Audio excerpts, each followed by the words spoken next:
মৌসুমী বিশ্বাসের লেখা গল্প সিঙ্গেল মাদার। দাদা ভাই, আমায় চিনতে পারছো? আমি তোমার বোন গো। তোমার ফোন নম্বরটা একটু দিতে পারবে? তোমার সঙ্গে আমার অনেক কথা আছে। ইনস্টাগ্রামে মেসেজটা দেখে শীর্ষ আকাশ থেকে পড়ল। ওর কোনো বোন টোন আছে নাকি? কই, মা তো কোনো দিন ওকে কিছু বলেনি। তবে বোনের জন্ম হলো কিভাবে, কোথায়, কখন, ইত্যাদি ইত্যাদি প্রশ্ন ও সকালে শান্ত মেজাজকে দিল বিগড়ে। জলখাবার খেয়ে ও নিজের পড়ায় মন দেওয়ার চেষ্টা করল। শিষ্য ভাবল, মাকে একবার বলে দেখব নাকি, সেই রকম কোনো বোন আমার কোথাও আছে কি না। তবে থাকলে মন্দ হয় না। ভাইফোঁটা, পুজো, জন্মদিন, কত গিফট পাওয়া যাবে, খুব মজা হবে। তার মধ্যে ফোনটা আবার শব্দ করে উঠল। শীর্ষ ফোন খুলে দেখল আবার মেসেজ। আমরা সবাই একসাথে থাকতে পারি না দাদা ভাই? আমার মা রাজি। বড় মা রাজি হলেই আমরা সবাই আবার এক পরিবার হয়ে একসঙ্গে থাকব। বলো না দাদা ভাই, বড় মা রাজি হবে তো? শীর্ষ একসঙ্গে এতগুলো কথা শুনে প্রথমে একটু হকচকিয়ে গেল। পরক্ষণেই নিজেকে সামলে নিয়ে বলল, এই শোন, আমার কোনো বোনটোন নেই। তুই একদম বিরক্ত করিস না। আর বেশি বিরক্ত করলে লোকাল থানায় কমপ্লেন করব, বুঝলি? বলেই শীর্ষ ফোনটা সজোরে রেখে দিল। আসলে শীর্ষর একটা জীবনে দুটো অংশ, প্রথম খণ্ড আর দ্বিতীয় খণ্ড। আগে প্রথম খণ্ডের ব্যাখ্যা প্রয়োজন, কারণ তবেই দ্বিতীয় খণ্ড মনোগ্রাহী হবে। শীর্ষের মা মানে মনোরমা দেবীরা দুই বোন। বড় দিদির বিয়ে ভিন্ন প্রদেশে হয়েছিল বলে মনোরমার বাবা মোহিতবাবু চেয়েছিলেন ছোট মেয়েকে নিজের কাছে রাখতে। সেই মতো কয়েকটা বাড়ি পরেই একটা ভালো ছেলের খোঁজ পাওয়াতে মোহিতবাবু একেবারে লুফে নিলেন।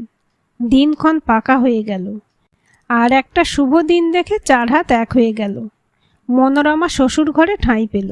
মনোরমা দেখতে অতীব সুন্দরী না হলেও একটা লক্ষ্মীশ্রী ভাব ওর চেহারায় ছিল। ওর বাইরেটা অতটা সুন্দর না হলেও ভেতরে ছিল অফুরন্ত গুণের সমাহার।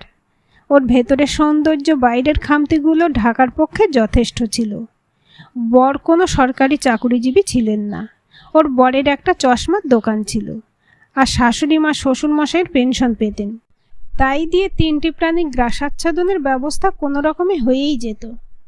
প্রথম প্রথম মনোরমা দেবী ওর বরের ভালো মানুষ রূপটাই দেখেছিল।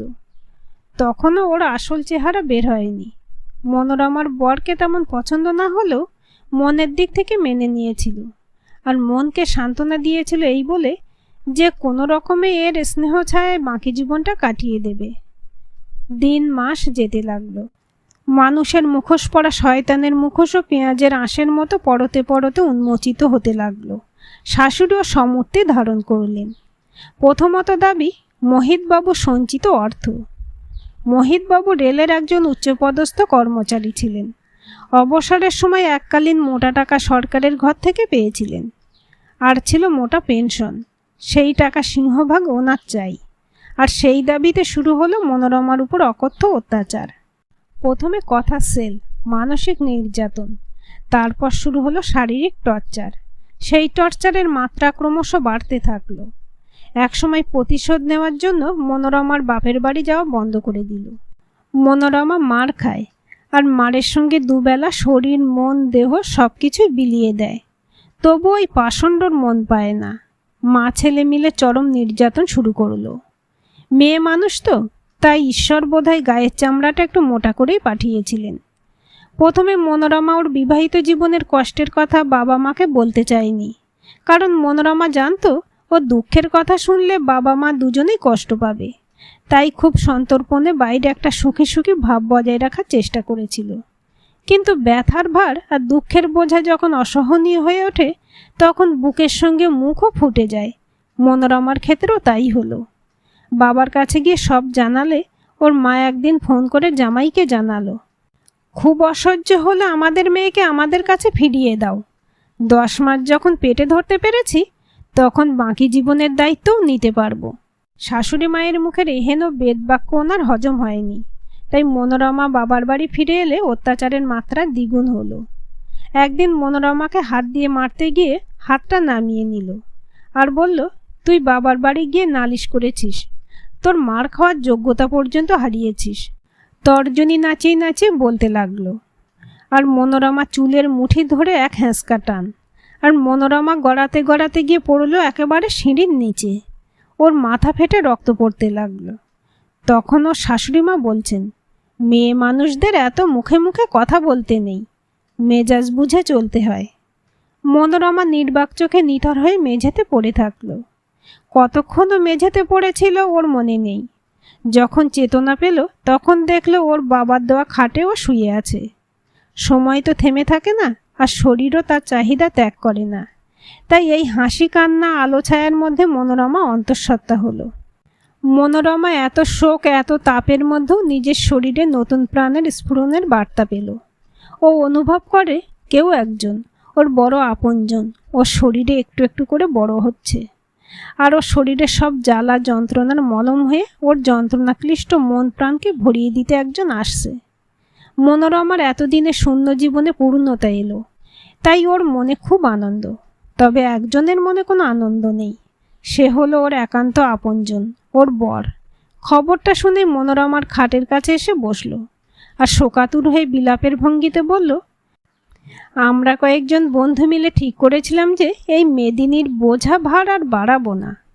ওরা ওদের কথা রেখেছে, কিন্তু আমি এমন অপদার্থ যে সেই কথা রাখতে পারলাম না। বরের মুখে এহেন বিলাপ শুনে মনোরমা স্তম্ভিত হয়ে গেল। মনে মনে বলল, লোকটা বলছে কি, এই সন্তান ওদের ভালোবাসার ফসল, আর ও বলছে কি না যে মেদিনীর ভার বোঝা। হায় ঈশ্বর, আর কত কিছু দেখতে শুনতে হবে আমাকে। হে বসুধা, তুমি চৌচির হয়ে আমাকে আর আমার আগত স্নেহের সম্পদকে আশ্রয় দাও। মনোরমার কাতর প্রার্থনা প্রাণের ঠাকুরের কাছে। মনোরমার সমস্ত দেহ মন প্রাণ যেন ভেঙে টুকরো টুকরো হয়ে যায়।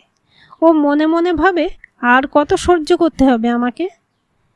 এর আগেই দুখানা ভ্রূণ ওর বর জোর করে নষ্ট করেছে। মনোরমা কিছু বলার প্রতিবাদে ঝড় তোলা সাহস পায়নি। নিজের অসহায়তার আর বাবা মায়ের কষ্টমাখা মুখের কথা চিন্তা করে নীরবে সহ্য করেছে। মনোরমা সন্তান সম্ভব হওয়ার পর থেকে অত্যাচার যেন দিন দিন বাড়তে থাকলো। এতদিন মনোরমা সব অত্যাচার মুখ বুজে সহ্য করেছে। বাইরের পৃথিবী জানতেই পারেনি যে ওরা ওকে এইভাবে অত্যাচার করে। আত্মীয় স্বজন পাড়ার লোক সবাই ওদের বাইরের সুখী দাম্পত্য রূপটাই দেখে। এবার মনোরমা ঠিক করেছে, অনেক হয়েছে বাইরের লোক দেখানো সুখী দাম্পত্য। এবার থেকে ও মুখ খুলবে, বাইরের পৃথিবীকে জানাবে ওদের আসল রূপ। ওদের মুখ আর মুখোশের মধ্যে যে অগভীর তারতম্য রয়েছে সেটা এবার থেকে মনোরমা সবাইকে জানিয়ে দেবে। এরপর থেকে ওর বর গায়ে হাত তুললেই মনোরমা চিৎকার করত। এ বাড়ির লোক ও বাড়ির লোক ক্রমে পাড়াপড়শি সবাই মুখে মুখে জেনে গেল। আর যত বাইরের জগতের কাছে ওদের মানে মনোরমার বর আর শাশুড়ির মুখোশ খুলছে, তত নির্যাতন বাড়ছে। এই ভ্রূণটাও নষ্ট করে দেবার ষড়যন্ত্র আকাশে বাতাসে কানাঘুষো চলতে শুরু করে দিয়েছিল।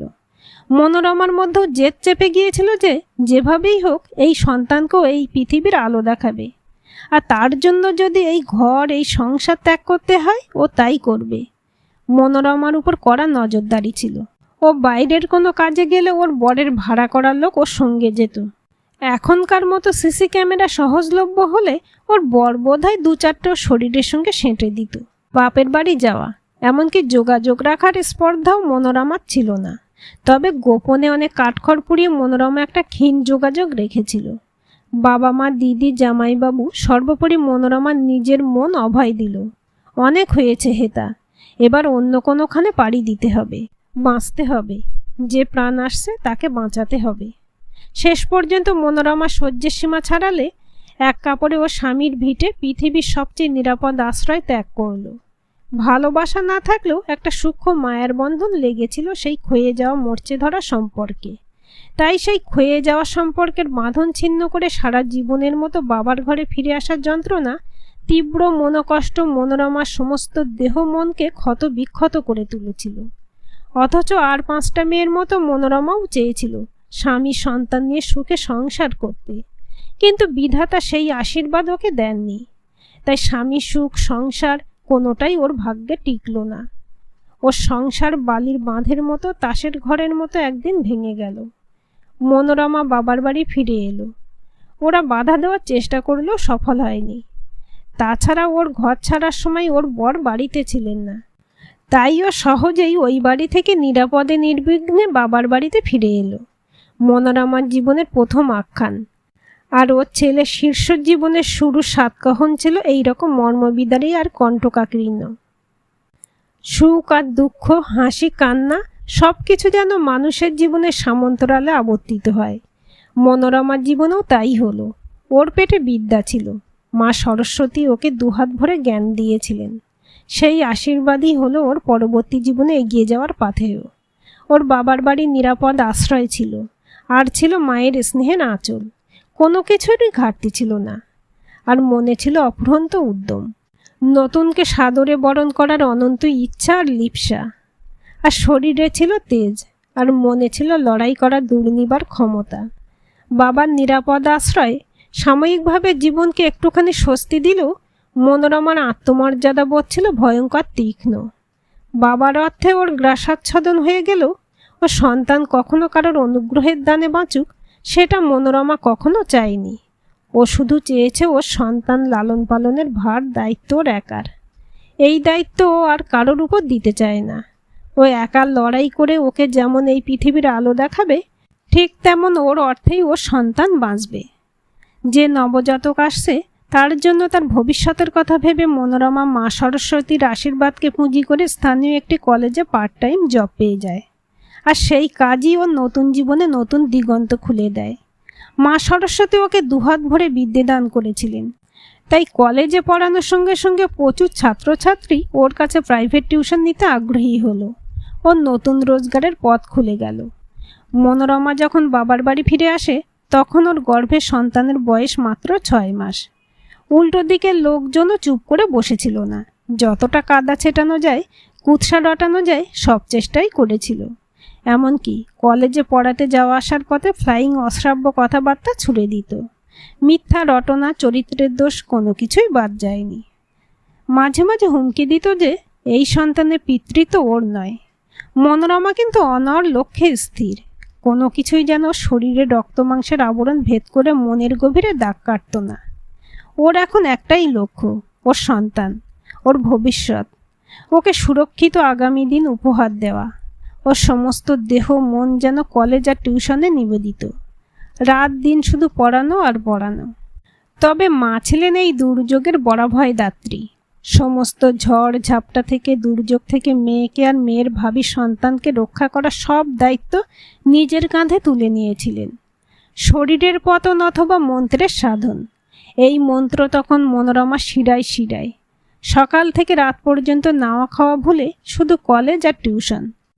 সারাদিনের ক্লান্তির শেষে যখন ও রাতের বেলায় ক্লান্ত অবসন্ন শরীরখানি বিছানায় এলিয়ে দিত, তখন ঘুমের রানী দু চোখের পাতায় নেমে এলো কান্না যেন ওর আসার পথে প্রতিবন্ধক হয়ে পথ আগলে দাঁড়াতো। চোখের জলে বালিশ ভিজে সেই জল কখন ওর গর্ভের সন্তানের খুব কাছাকাছি গিয়ে বুক ভিজিয়ে দিত, ও টের পেত না। তবে ও খুব সাবধানে সেই চোখের জল যাতে সন্তানের নাগালের বাইরে থাকে তার জন্য সর্বাত্মক চেষ্টা করত। তুই আমার শাঁখা সিঁদুরের অধিকার হারিয়েছিস। তোর আমার নামে শাঁখা সিঁদুর পরার কোনো অধিকার নেই। যদি বাপের বেটি হয়ে থাকিস তবে আমার নামের এই শাঁখা সিঁদুর আর পরবি না। প্রতিদিন সকালে কলেজে যাওয়ার আগে আয়নায় নিজেকে দেখার আগে সিঁথিতে একটু সিঁদুর দিয়ে রাঙিয়ে নেওয়ার আগে বরের এই শেষ কথাগুলো আজও যেন মনোরমা কান পাতলে শুনতে পায়।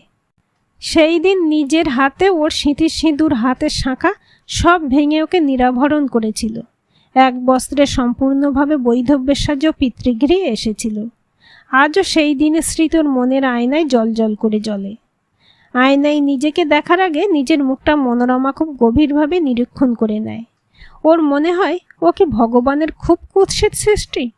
ওর বর একবার বলেছিল, ওর দিকে তাকাতেও আমার ঘৃণা বোধ হয়। তবে কেন ওকে শাঁখা সিঁদুর পরার অধিকার দিয়েছিলে? ওর বাবা তো কখনো ওর মায়ের কাছে বা ওর কাছে মেয়ের জন্য দয়া ভিক্ষে করেনি। তবে কেন এত ঘৃণা, এত বিতৃষ্ণা? দিন যায়, মাস যায়, আর একটু একটু করে অপেক্ষার প্রহর ফুরায়।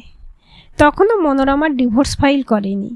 তখন ছেঁড়া ভেঙে যাওয়া জোড়াতালি দেওয়া বন্ধনকে মন থেকে মুছে ফেললেও ক্ষীণ একটু আলো রেখা পূর্ব দিগন্তের মাঝে উঁকি দিত। বর পরে ক্ষমা ভিক্ষার আবেদন নিবেদন অনেক কিছুই করেছিল, ফিরিয়েও নিয়ে যেতে চেয়েছিল, লোক মারফত খবর পাঠিয়েছিল। কিন্তু মোহিতবাবু মনোরমা দুজনেই সিদ্ধান্তে অনড় আর অটল ছিলেন। মাঝে মাঝে মনোরমার মনে হয় ও সধবা না বিধবা, কারণ ওর বর তো নিজের হাতেই শাঁখা সিঁদুর সব কিছু মুছে দিয়ে ওকে সারা জীবনের মতো নিরাভরণ করেছিল। তবে মনোরমা এখন ওর পরিচয় নিজের মনেই ঠিক করে নিয়েছে। ও একজন সিঙ্গেল মাদার, ওর আর কোনো পরিচয় দরকার নেই। এই পরিচয় নিয়েই মনোরমার জীবনের বাকি দিনগুলো সন্তানকে বুকে জড়িয়ে কাটিয়ে দেবে। সেই মাহেন্দ্রক্ষণ এলো। শহরের এক নামজাদা নার্সিংহোমে মনোরমা পুত্র সন্তানের জন্ম দিল। পুত্র সন্তানকে বুকে জড়িয়ে মনোরমার এতদিনের সব অব্যক্ত যন্ত্রণা যেন হারিয়ে গেল। ও 7 রাজার ধন এক মানিক ও শূন্য বুকে ও শূন্য মনে আলোর বন্যা বইয়ে দিল। ওর বুকে সুধা পান করে ওকে দিল মাতৃত্বের সুখানুভূতি। সূত্র মারফত জানতে পেরে ওর বর পিতৃত্বের দাবি নিয়ে নার্সিংহোমে আসতে চেয়েছিল, কিন্তু মোহিতবাবু নার্সিংহোম কর্তৃপক্ষকে এ ব্যাপারে আগাম নিষেধাজ্ঞা দিয়ে রেখেছিলেন। ছেলেকে নিয়ে মনোরমা পিতৃগৃহে এলো। ওর নবজাতক ওর মায়ের কোলে করে দাদুর বাড়িতে ঠাঁই পেল। মনোরমা নিজেকে বড় অসহায় আর অবাঞ্ছিত মনে হয়েছিল। সন্তানকে জন্ম দিয়ে তাকে পিতৃত্বের সুখ দিতে না পারার অক্ষমতা মনোরমার অন্তরকে দীর্ণ বিদীর্ণ করে দিচ্ছিল।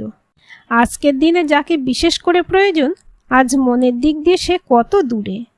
ছেলের নাম নির্বাচন করতে গিয়ে ওর বাবা মানে মোহিতবাবু নাম রাখলেন শীর্ষ, যার অর্থ সর্বোচ্চ, যাকে ছুঁয়ে দেখা দুঃসাধ্য। বাবার নিরুপদ্রব আশ্রয় আর মায়ের স্নেহের আঁচল, এই দুইয়ের সম্বলে মনোরমার ছোট্ট মানিক আনন্দে আহ্লাদে দাদু ভাই আর দিদানের কাছে একটু একটু করে বড় হতে লাগলো। ইতিমধ্যে কলেজে পড়ানোর ফাঁকে ওর স্কুল সার্ভিস কমিশনে একটা পার্মানেন্ট চাকরি হয়ে গেল। মনোরমা স্বামীর নিরাপদ আশ্রয় ছেড়ে চলে এলেও ও শ্বশুর বাড়ির আত্মীয় স্বজন ওর সঙ্গে সম্পর্ক রেখেছিল। ওরাও ওকে ওর বরের সঙ্গে সম্পর্ক ছিন্ন করে দেওয়ার কথাই বলেছিল। ঈশ্বর এক দরজা বন্ধ করে দিলেও আর সব দরজাগুলো বোধহয় খুলে দেন। মনোরমা স্বামীর ভালোবাসা না পেলেও জীবনে চলার পথে বহু ছাত্রছাত্রী, শিক্ষক মহাশয়, শুভানুধ্যায়ী, আপন পর সকলের স্নেহাশিস পেয়েছিল।